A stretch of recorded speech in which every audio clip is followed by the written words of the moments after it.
sa akin lang. Oo. Dapat pagtapuan. Ito, magkaibang. So, good morning mga kumader. Tara, let's go. Punta natin yung mga mag-itik. So, kukuha tayo ng mga panibagong tip kung paano mag-alaga ng itik. So, ayan sa mga viewer kung nasa ibang bansa nais na magnegosyo sa pamamagitan ng pag-itik.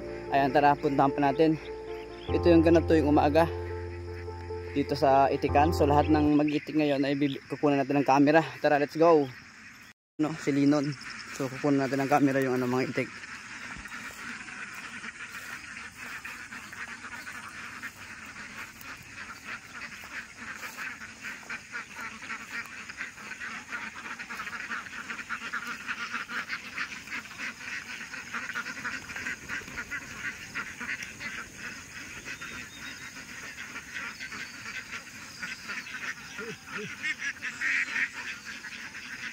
Ito yung isang pangkat ng itikan dito sa area namin. So kung nakita nyo yung itlog doon, kalat na oh. Noon nilang piraso lahat yung mo itik mo? 600 na lang medyo. 600 na lang. So nakita nyo po kalat po yung itlog. Ito yung isa sa pangkat ng mag-itik dito. So babalikan natin mga sidinan. Kung nakita nyo ayun, ay mga itlog. So mayroon pa doon, puntahan pa natin. Tara siguro sa kabila. Ito pa isang pangkat mga commander. Ayan, dito naman kay Jason. Papunta natin si Jason. Yun, namumulot doon siya ng itlog. Tara, let's go.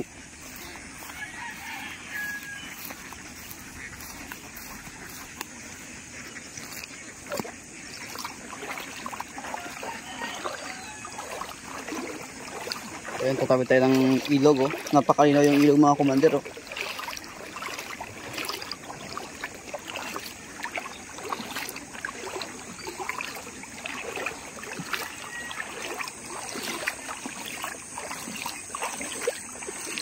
Son, good morning Son.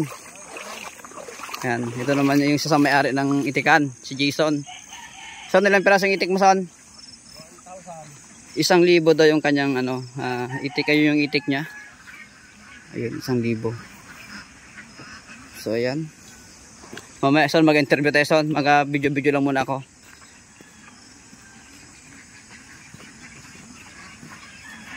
Kalat ang itlog oh, pinampulot nila.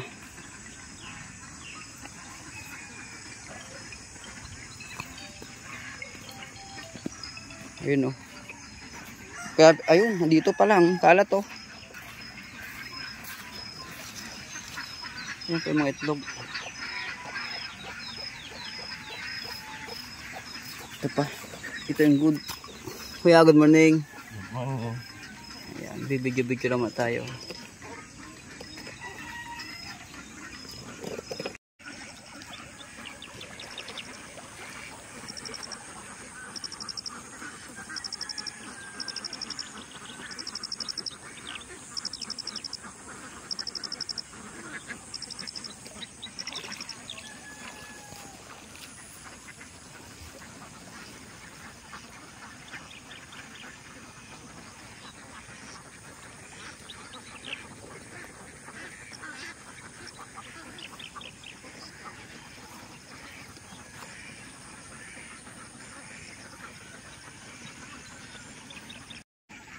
Ayan, nakapamulot na pala si Kenteng.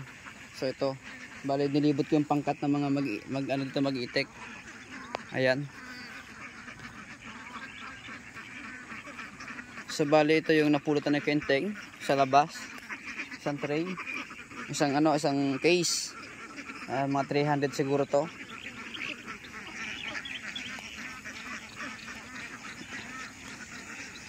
Tapos ka na ng pulot? Oo. Ba? Mukhang maganda yung gising mo't kumain ng mga inasal ah. Ayaw naman. Wala lang niya. Ito naman. Bata, kasagyan ako. Ayos. Ito naman tayo kay Junel.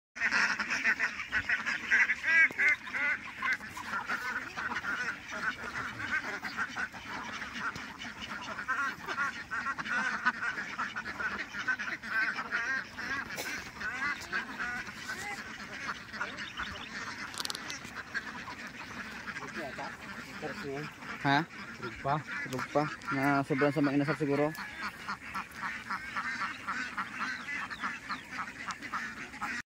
So, yan mga commander, nakita nyo yung mga puti na yan. So ang daming itlog. Ayun. Ayan, ang daming itlog mga commander. So ang daming itlog niya no, sa 1,000 of egg lahat yung nilibot ko. Kasama doon yung kubol na yun hanggang sa kabila. Dito at ito, magkaibang tumpok yan. Ang magkaiba ang nag-handle niyan. Ito, bali isa lang yung may-ari nito kaya pinagsama, pero yung nag-handle magkaiba.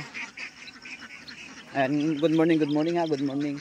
Ipapakita ko sa inyo yung ganap tuwing umaga kapag halimbawa nakakalat yung itlog ng itik dito sa poultryhan ng mga mag-itik ko.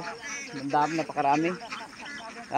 Sa lahat ng mga nanood sa akin nung kay Erwin, ito po episode po ito na pinapakita ko lahat yung mga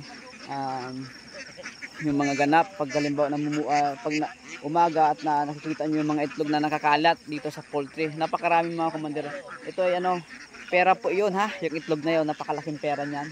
Kung nakita nyo yung puti na yan, yan yung mga puti dyan, nakakalat po, pera po yan. Yan po yung kagandahan sa itik industry. Kaya kahit kung kayo magnegosyo ng itik. Ano yung patokan nyo na yan? Kunwari, siksor. Ano ba kayong karentasado ba katagang itlog ang itik dyan? Ayaw naman, talaga namang naitlog ng 800 sa akin. 800 ngayon? Oo. Kaya nung nakaraan 700 lang no? Oo. Ngayon 800. So ayun, gala mo 8,000 ang nito nung itik na binabantayan. 8,000 dito sa Chikso. Ayun po sa lahat po ng tumatanong sa akin kung ano yung patoka nila Kuya Enteng, ito po Chiksor. Talagang ari garantisado. Garantisadong ayan po. Bulakan man ito oh. Yaring Bulakan. Ayan po, yung po yung patoka nila. Ayan. Garantisado po, garantisado. Ilan yung mo nun? 600? So halos halos magandang pag-itlog no. 600 lang yan oh, pero ang itlog ang dami. Parang walang palto sa 600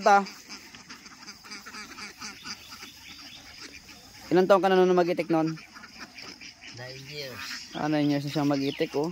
So maganda naman ang kitaan. Maganda naman. Napapansin ko dito sa poultry, 1,000 parang mahina sa inyo no, isang araw no? Oo, 1,000 ngayon, mahigit. Ang kita. Gala mo sa isang araw, 1,000 pero nahinaan pa sila doon mga commander ha. Ganun po kalakas ang kitaan sa itikan. 1,000. Ayaw pa nila yon. Ang gusto nila ay araw-araw. Magkano sa araw-araw ang kinikita talaga? Minsan na 7, 6. Sa palayan nyo no, sa palayan. Araw-araw. Grabe no. Ganyan po, ulitin ko po ang larangan ng pag-itik. Yung 1,000 ha, itong 1,000 dito sa pagpupultry nila, isang araw ayaw nila. Alam mo gano'ng kalaki yun, 1,000 sa mga katulad ko na ayun na kumikita lang ng konti. 1,000 ayaw pa nila araw-araw. Gusto talaga nila 706 kasi nga sa palayan ay libre ang lahat. Puri lang ang kinakain ng tao. So kumikita sila sa palayan ng 7,000 o 6,000 daily. O diba? Yun. Yun po ang pagkaiba ng sa palayan at sa pagpo-poultry. So times 5 ang kitaan sa palayan kaysa dito sa poultry. So sa akin kasi maganda na yun, 1,000 daily. Napakalaki na yun ha. Pero sa kanila nahinaan pa sila kasi nga sanay sila sa malaking kitaan. Ay mga commander, so habang si Linon ay nagpupulot. Ayun sa nais gustong mag negosyo ng pag-iitik nakita nyo si Linon 9 years na siyang nag-iitik pero 100 ay 1,000 isang araw dito sa poultry. Pero ang sabi niya sa akin mahina pa yon. 1,000 isang araw na yun grabe yung kitaan dito sa pag-iitik. So sa palayan kasi nakalagaw ibig sabihin alpas lang yung itik dun sa palayan, libre ang patuka, di katulad dito feeds. Kumikita sila dun ng 7,000 or 6,000 daily. Yun mga commander. So ayun, ganun po kalaki ang kitaan dito sa itikan ha. 7,000 pag nasa palayan or 6,000 daily ha. Ang 1,000 dito sa poultry ayaw pa nila. Nalilitan pa sila doon kasi nga sanay sila sa malaking kitaan mga commander. Tara, let's go. Mag-interview pa tayo doon. Po poultry isang araw magkano kinikita? Ay, ikatatlo. Hindi ibig sabihin sabi ni Lennon 1,000 daw isang araw sa kanya. Malinis daw. Kinakamahina din 3,000. 3,000 isang araw. Galam mo 3,000, ayaw pa nila mag-poultry. Ganun kalaki yung kitaan. Malwan pa. Malwan pa. So sa palayan, pag nasa palayan yan, magkano ang kita niyan? Ay, malaki ang kitain sa palayan. Kaso lang, mahirap. Mahirap sa palayan. Pag nakatihan ka dyan, wala kang itlog. Wala nang itlog. Pero yung usually na kinikita sa palayan, magkano isang araw? Baka ano naman. Halimbawa na itlog ng 500 na lang. Ay di 5,000 5,000. Yung sa'yo, di ba 1,000? Oo. Ay kung mag 1,000 yung 10,000. Oo, 10,000. Isang araw. Galam mo 10,000 isang araw. Ganyan po kalaki ang ang kitaan sa pag-itik. Pag ito po ay nasa palayan. Pero dito sa poultry, galam mo 3,000 daily. Nahinaan pa sila. Mas maganda na rin yun. Ay sigurado pa. Sa bagay, oh. Kahit na ano. Oo. So, ayan, may dalawang method ang pag-itikan po, isa sa palayan, tama, kaya isa sa poultry. Ang palayan po, malaki pong kita sa palayan kasi libre ang tinutukan nila doon. Dito kasi sa poultry ay feeds.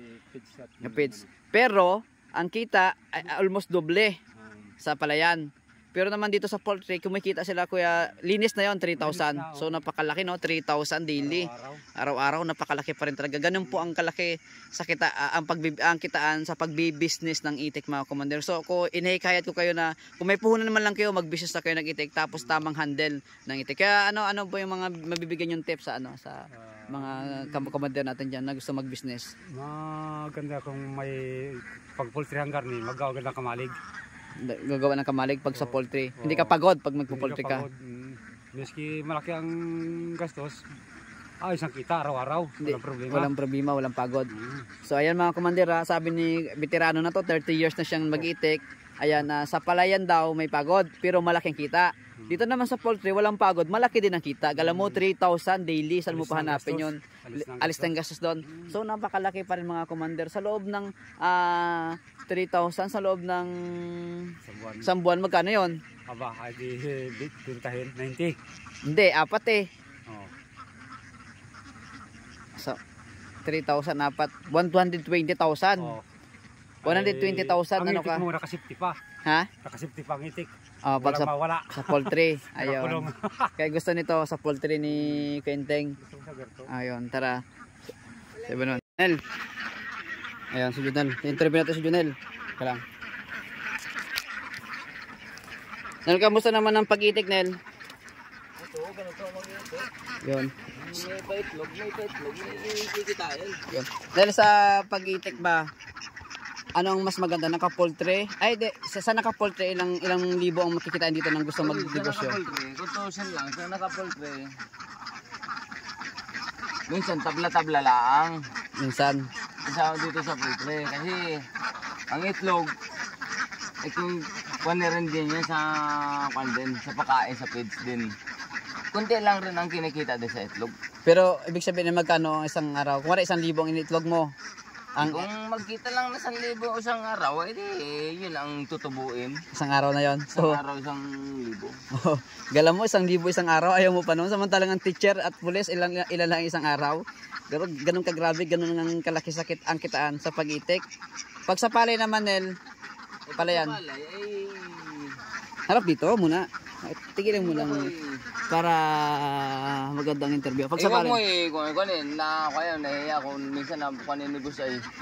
Sa palay. Kung sa pagsapalay, ganun yung sa pagsapalay. Pag sa palay naman, pag sunod yung sa palay naman, malas ang magsasaka pag inabutan ng hangin at humapay, wala silang kikitain. Hindi, ibig sabihin ay pag sa palayan ang itik mo. Pag nasa palayan naman, malaking kikitain pag sa palayan. Malaki. So, malaking kikitain kasi hindi kumakain ng feeds. Umitlog limbawa ng 1,000. Walang pasto walang laang. Gismel. Sa feeds. Gismel, no? Gismel ang kikitain mo araw-araw. Yun, napakalaki, no? Ganun po ang pag-negosyo ng sa itik. So napakalaki, no? Malaki. Sobrang laki, Gismel araw-araw. So ayan, dito naman sa poultry, mayroong iba-ibang nila. Pag kumakain, 1,000 lang monthly. Araw-araw 1,000 lang kikitain mo. Nasa 30,000. Pero sa una pa lang, malaki pa ang mga gastos mo bago ka makarecover. Sa bagay, oh. Pero gala mo 1,000 daily. Saan ka pa nun? Diba, Nel? Malaki pa rin talaga ang itik industry sa pagnenegosyo ng itik. So ayan mga commander, na nakita nyo, narinig nyo yung mga veterano sa pag-iitikan kung gaano kalaki ang kitaan sa itik. So Nel, salamat, Nel. Ayun. Ano ang magandang dito sa poultry, ilang libo ang kita nyo sa isang araw? Mga sa akin lang. Oh. Siguro nabot pagkakuan, hindi nagawad tayo siguro. 1.5 araw-araw oh, sa poultry. Pero pag sa palayan, Sa 5,000, kung Five- 500 ang itlog. 5,000. So ganun po kalaki ang kitaan dito sa Pag-itika. Dito po sa poultry pinakamababa na 1,000 na lang. So napakalaki pa rin kung tustusin. Depende mo sa lahat ng trabaho, 'di ba? 1,000 daily, saan mo pa hanapin 'yon? Pero pag sa palayan kasi may mga risk kasi 'yan. Hindi natin alam kung ano yung risk niya, matatalakay natin sa mga susunod na episode yan. Pero yung 1,000 na yung daily, napakalaki na 'yon. Gala mo sa loob ng isang buwan, meron kang 30,000. Malinis na 'yon, 1,000. Malinis. Meron kang 30,000 monthly. So ayan, napakalaki na 'yon, para ka ng teacher noon. So ayan, hanggang dito na lang yung pagbablog ko ngayong araw sa tungkol sa kitaan sa Pag-itik. So sa lahat po ng mga subscriber ko sa YouTube channel ko na nagtatanong kung ano yung kitaan, yung mga tinutuka ng itik. Ayan po, ang kitaan po sa pag-iitikan ay 1,000 pag naka-poultry ka daily. Fix yun, son? Fix? Fix na yun. 1,000 daily. Ganun po kalaki ang kitaan sa pag-iitikan. Pag sa palayan naman po, depende na, nakadepende rin sa itik nyo. Kung katulad kay Jason na nasa 500 daw yung mahina pa yun, son? 500. Mahina pa yung 500. Pero 5,000 na lang daily. Ayun, ganun po kalaki ang kitaan dito sa itik industry. So hanggang dito na lang ang pag-vlog ko. Maraming salamat. Sana nabigyan ko kayo ng tip o kaalaman tungkol sa kitaan dito sa Pag-iitikan. So tara, maraming salamat. Salamat, son. Salamat.